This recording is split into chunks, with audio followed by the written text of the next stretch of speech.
With Daredevil in She-Hulk, many people are wondering, does this mean that elements of Daredevil Born Again will be established in the She-Hulk series, specifically in the last episode? Well, the actor of the series says, no, I think we're just going to do our own thing. So obviously Daredevil Born Again is still quite a ways off. We're not getting it till spring of 2024. So many people were wondering, is the addition of Daredevil into things like Spider-Man and She-Hulk slowly to set up the character's arc in Born Again? And recently, during an interview, Charlie Cox spoke to Deadline and said that as far as he's concerned, unless they did something outside of what he was involved with, no. Daredevil Born Again will have its own story that gets built off of something else, and as far as he's concerned, and as far as he knows, the She-Hulk appearance has nothing to do with building up Born Again, and there's nothing at the end of the series that's going to build up his next appearance. And I'm inclined to believe that this is true.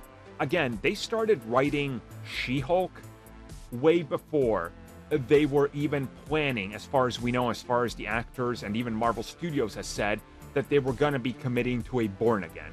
So this is one of those where I think they just dropped Daredevil in here because they knew it would get people excited.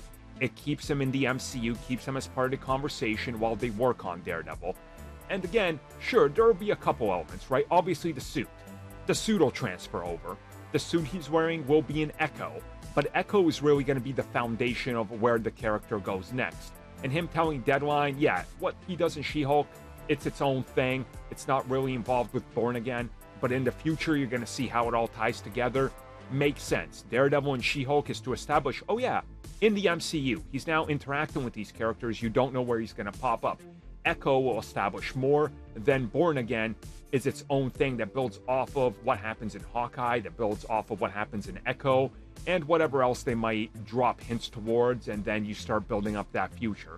So it's honestly kind of good to have this established through line that just because a character appears somewhere doesn't necessarily mean that it has to build up their next thing. Like Wong, for example. Does his inclusion in She-Hulk have to build up his inclusion in like Doctor Strange 3? Not really, right? Like, he has adventures outside of the main arc. That's kind of the point. That's kind of what he's saying here as well. Like, yeah, these one-offs, they're not the most important things. If you don't see She-Hulk and you go to Born Again, you're not really going to be missing much.